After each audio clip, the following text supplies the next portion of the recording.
Bonjour, bonjour. J'espère que vous allez bien. Aujourd'hui, c'est Cocologie. On est jeudi, donc forcément, c'est pas tous les jeudis, mais il faut s'attendre au jeudi à ce que ce soit généralement Cocologie. On s'était arrêté où la dernière fois? Je rappelle juste qu'on pose une situation et qu'il y a plusieurs réponses ou alors une manière de réponse possible et que selon comment c'est interprété, ça nous donne une partie de notre profil psychologique. Voilà. À prendre au sérieux ou non. Voilà. Moi, je le prends pas au sérieux pour tout. Le thème du jour, le titre, c'est et ils ne vécurent pas si heureux. En fait, c'est ils vécurent heureux. Et vous avez le ne et le pas si entre parenthèses. Voilà. Donc, les contes de fées se terminent bien, du moins sont-ils censés bien se terminer, mais que feriez-vous si la fin du conte ne se déroulait pas comme vous l'espériez? Imaginez-vous en Cendrillon, vous vous tenez debout près du beau prince qui tente de chausser votre pantoufle égarée au pied de votre méchante et hideuse demi-sœur. Imaginez ensuite son sourire béat quand son pied se glisse sans effort dans la pantoufle. Elle lui va parfaitement. Comment réagissez-vous à cette mauvaise surprise? Décrivez en quelques détails vos sentiments et ce que vous faites alors. Alors là, du coup, il n'y a pas de choix possible. Faut que je dise clairement ce que je pense.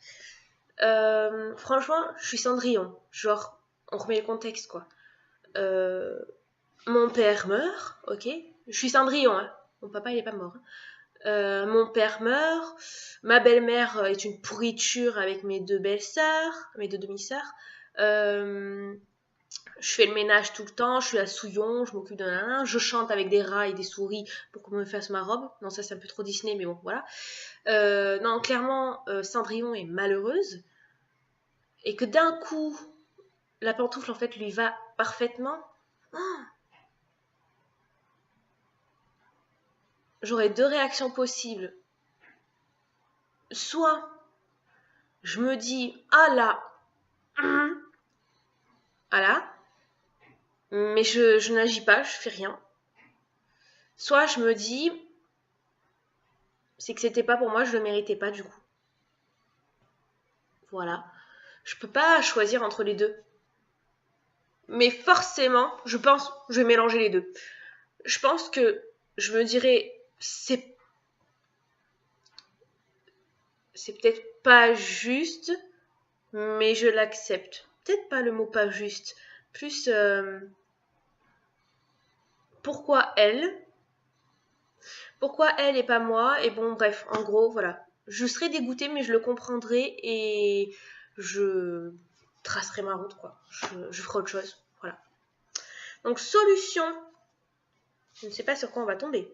Dans l'histoire, la pantoufle de verre représente le bien que Cendrillon considérait comme lui appartenant à elle et à elle seule, pour toujours. Lorsque vous vous êtes imaginé à sa place, vous avez pris à votre compte le sentiment qui l'animait. La manière dont vous avez réagi à la mauvaise surprise finale montre la réaction que vous auriez vis-à-vis d'une rivale qui cherchait à vous voler votre partenaire. Ouais, oui, bah j'aurais réagi comme ça. Genre, pourquoi elle? Mais bon, c'est pas grave, je l'accepte. Voilà, on peut pas obliger les gens. Ok. Ensuite, nous aimons tous penser que notre partenaire nous appartient exclusivement.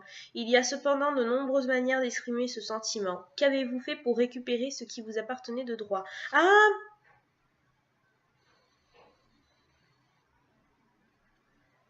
Ah, il faut que je dise ce que je fais. Alors du coup, je lis pas la suite. Qu'est-ce que je fais? Bah rien. Ah bah non, mais je l'ai dit. Je fais rien. Je laisse. Ok. Donc là, il continue avec une phrase entre guillemets. J'obligerai le prince à essayer aussi la pantoufle à mon pied. Bah non, du coup.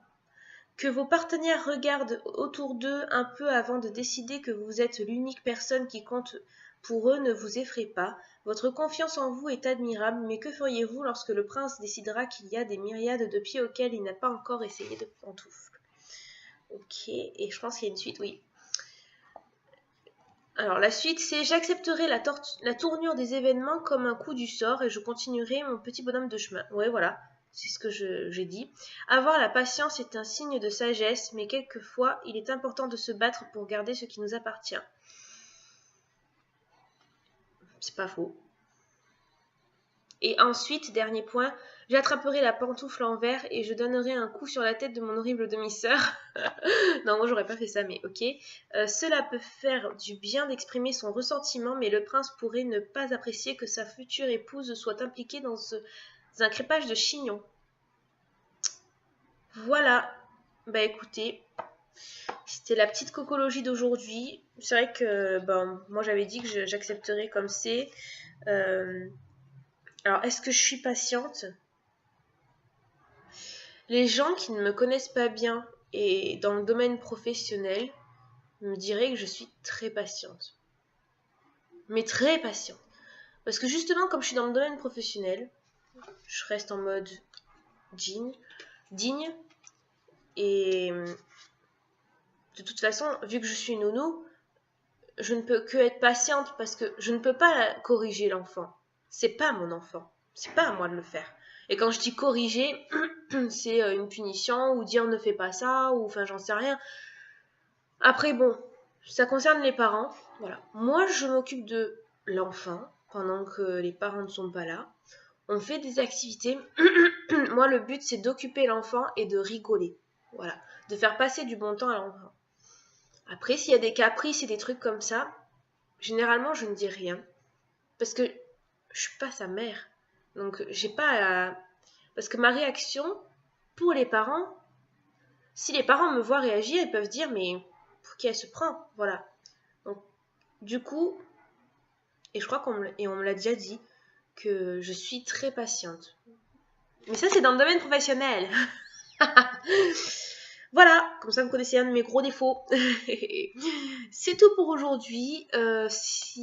Pareil, si vous avez des questions, des commentaires, si vous pouvez mettre un petit pouce en l'air, parce qu'il est bleu, mais je crois qu'il va changer de couleur. Mais bon, bref, j'en sais rien.